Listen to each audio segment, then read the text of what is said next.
Staffordshire Terriers are one of the most popular dog breeds in Australia, and there are thousands in family homes around Victoria. But under new laws introduced this week to try and stamp out pit bull terriers, some owners are worried the Staffy could also be considered a dangerous breed, as Danny Morgan reports. CAROLEE ELSO couldn't help herself when she spotted Monty at the Lost Dogs home 5 years ago.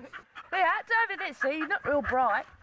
He was crying because, these bull breeds don't go well. They're very people-oriented. They are, geared towards people, and he was very upset. So I went and spoke to him, and the rest was history. I went back and got him. The problem for Monty is that despite being registered, he's a crossbreed with no pedigree papers and roughly fits the description of an American pit bull terrier in the state government's new guidelines.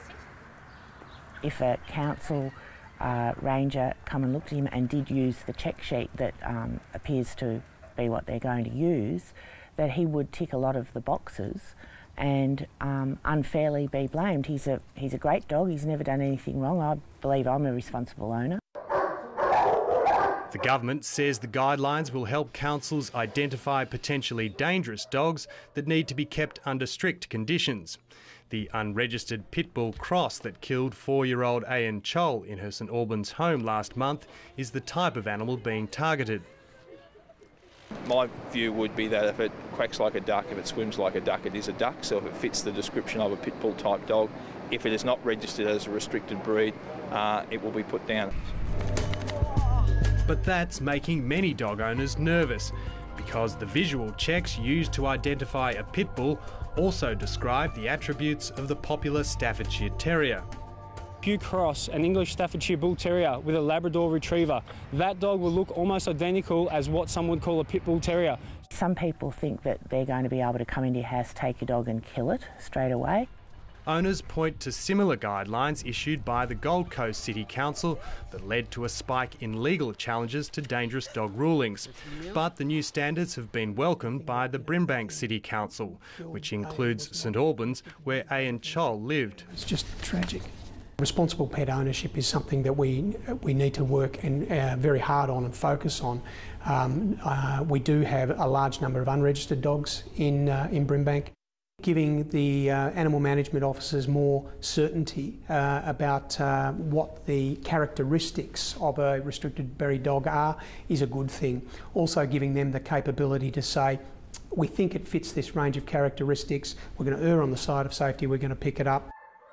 If a restricted breed dog is found to be unregistered, councils have the power to put them down immediately.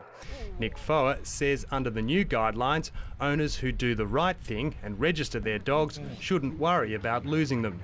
In no way does that diminish the appeal rights of residents that believe that their family pet, who they think is a reasonable family pet that is registered, they have appeal rights against our declaration of something as a restricted breed.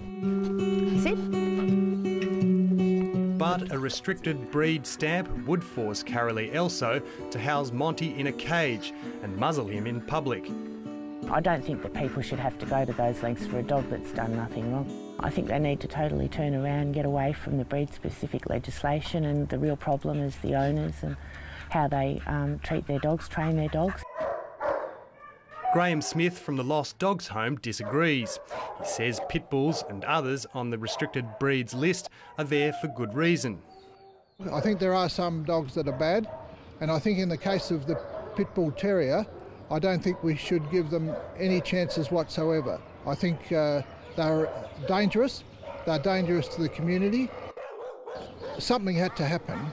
You can't have a young kiddie being killed in her own home by a pit bull type dog, and for nothing to happen.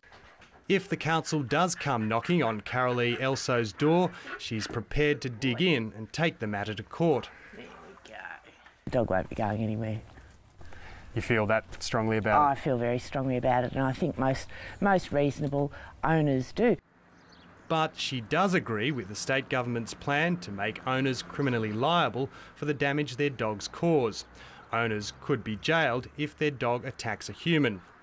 Your dog should be under control. It should be on lead, unless in a designated off-lead area. And yeah, in the wrong hands, dogs can be dangerous.